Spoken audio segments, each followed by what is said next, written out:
घोटकी मां ख़बर ॾींदा हलूं त घोटकी में सखी सरताज साईं चांदूराम जे 122वीं वरसी जे मौक़े ते मेडिकल स्टोर यूनियन घोटकी ऐं साईं चांदूराम साहिब दरबार शेवा मंडल जे गॾियल ताउन सां हिकु ॾींहुं वारो मुफ़्त मेडिकल कैंप लॻायो वियो।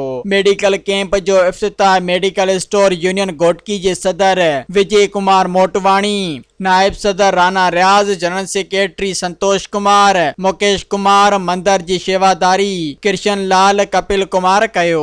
कैंप में मुख़्तलिफ़ बीमारी जे माहिर डॉक्टरनि जिन में doctor Laxman Das, doctor Vinod Kumar, doctor Ashok Poojwani, doctor Bharat Kumar, doctor Chandraban, doctor Geeta Damra ऐं डॉक्टर कोमल ठारवाणी शामिल हुआ, जिन 1200 खां वधीक मरीज़नि जो मुआइनो कयो ऐं खेनि मुफ़्त दवाऊं फराहम कयूं। उन मौके ते मीडिया सां ॻाल्हाईंदे मेडिकल स्टोर यूनियन घोटकी जे सदर विजय कुमार मोटवाणी ऐं ॿियनि चयो त साल साईं सखी साईं चांदूराम साहिब जंहिंजी वरसी जे मौक़े ते हर साल असां कैंप लॻाईंदा आहियूं।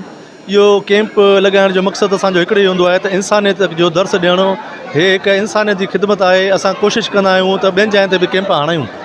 इन्हनि मां मरीज़नि खे जेको आहे सो मेडिसन ऐं शुगर टेस्टियूं, ECG ऐं डॉक्टर जो चेकअप बिल्कुलु मुफ़्त कयो वियो आहे। इन जो मक़सदु सिर्फ़ु इहो ई आहे त असां जेको आहे सो ग़रीब माण्हुनि जी ख़िदमत कयूं। इन में अॼुकल्ह जो दौरु तव्हां ॾिसो पिया त गुरबत जो दौरु हले पियो।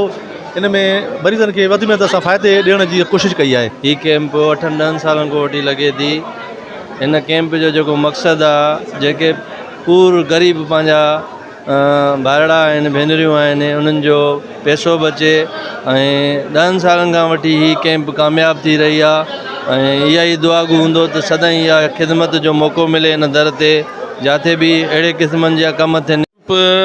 सखी साईं चांदूराम साहिब जन जे जनम जे ॾींहं ते हर साल जेके पाकिस्तान जेके असांजा ड्रग्स केमिस्ट जी एसोसिएशन आहे, उहा हर साल ऐं चांदूराम दरबार साहिब जी जेकी पंहिंजी सोसाइटी आहे, उहा उन जे तरफ़ां लॻाई वेंदी आहे हर साल, जंहिंमें मुख़्तलिफ़ बीमारियुनि जा माहिर डॉक्टर, जंहिंमें नक कन गले जो मां जीअं वेठो आहियां, चमड़ी जो माहिर डॉक्टर, जनरल फिज़िशियन आहे, औरतुनि जी बीमारियुनि जा, ॿारनि जा, ॾंदनि जा, दिलि जो डॉक्टर राजकुमार, सॼा डॉक्टर हिते मुफ़्त मरीज़नि खे चकास कंदा आहिनि ऐं एसोसिएशन मेडिकल एसोसिएशन जे तरफ़ां दवायूं पिणु ॾिनियूं वेंदियूं आहिनि। ही कैंप जेका आहे वधि में वधि ग़रीब मरीज़ जेके डॉक्टर नथा पुॼी सघनि, जेके फीस नथा अफोर्ड करे सघनि, हिते टोटली डॉक्टर FCPS नी ऐं सुठा डॉक्टर नी हिते इन टाइम 8 डॉक्टर मौजूदु आहिनि, जेके जंहिंमें 4 गाइनी डॉक्टर नी, ENT डॉक्टर आहे, तंहिंखां बाद में जनरल फिज़िशियन आहे, डेंटिस्ट आहे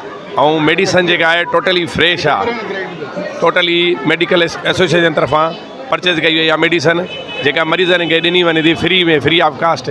सब्सक्राइब कयो अवामी न्यूज़ HD खे ऐं ताज़ा तरीन ख़बरुनि लाइ ॾिसंदा रहो अवामी न्यूज़ HD।